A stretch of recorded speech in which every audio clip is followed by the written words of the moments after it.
Well, hi, and welcome again to Seekers and Cynics. We're here at Bodmin Road Church in Hull, and my name is Richard Bentley.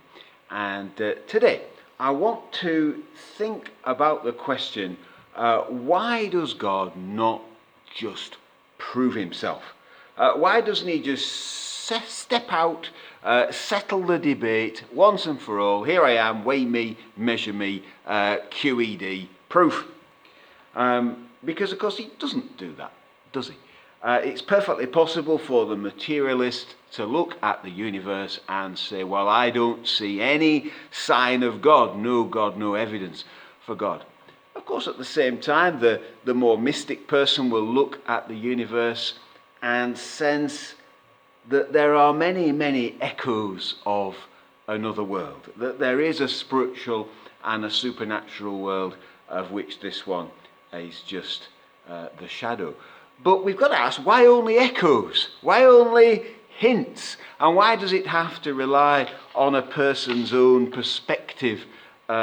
Surely if there is a God, he would just settle it for everyone, step out and prove himself, not just leave it to hints and echoes and rumours. Surely. Why doesn't he do that? Because, of course, he doesn't, does he? Here are my thoughts, three brief answers to that question. These are not perfectly formed. None of these talks is perfectly formed, but perhaps some pointers and some hints for you. First reason why God doesn't just jump out and say, here I am, and it's this. I think it would make him cheap. Like a person who takes their clothes off for the pornographer's camera. You can see everything clearly, but you have the feeling that this person has cheapened themselves in the process, that they've given away too much too easily. And if God does exist, I'm quite sure he is not cheap and doesn't behave like some cheap trinket deity performing circus tricks for our entertainment and for our satisfaction. So that's my first thought. My second thought is this.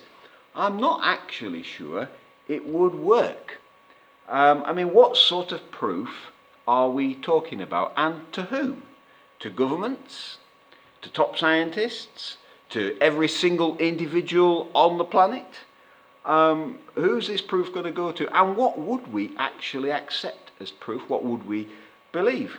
And would it require repeating, just in case doubt crept in? And what might we write off as just illusion or trickery? Or what might we interpret as something else entirely, not God? What might we say, well, that was aliens, or hallucination, or a bad dream? Somebody once said they would believe if somebody came back from the dead and confirmed it all. Well, it's possible that God did try that method once, and even that didn't work out too well. Many people dismissed the resurrection claims of the disciples as illusion or trickery or hallucination or conspiracy. So proof is not actually as easy as we might think when we ask for it. However, I've saved what I think is the main reason for last, and it's this. God puts very high value on relationship, on him loving us and us loving him. He's interested in love. The Bible says God is love. And the problem is this, that if something is irresistible, then it's no longer love. God also puts very high value on faith. And if something is irrefutable, then it's no longer faith.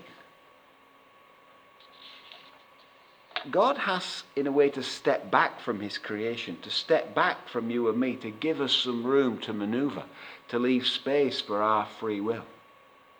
C.S. Lewis put it this way. He said this: free will, though it makes evil possible, is the only thing that makes possible any love or goodness or joy worth having.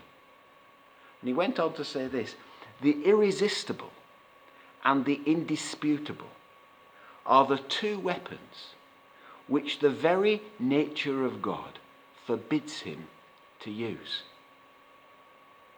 He cannot ravish. He can only woo. He cannot ravish. He can only woo. The philosopher Søren Kierkegaard puts exactly the same thought in allegory form, in story form. And he tells the story of a great and powerful king who fell in love with a peasant girl who lived in a cottage on his land. And he wishes to invite her to his palace to become his wife. But he knows that a king's invitation and a king's riches are, in many senses, irresistible.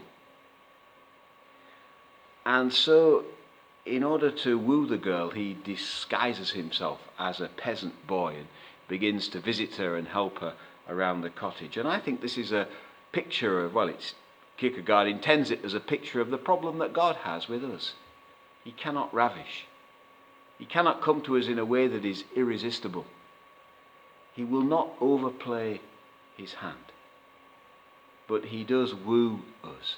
And over the next few sessions, I want to think about the things that we experience in life that might actually be God wooing us. We'll think about some of the signs, some of the echoes, some of the things we experience in our world that are God coughing from his hiding place, God hinting at his presence, and God wooing our hearts. We will see you next time.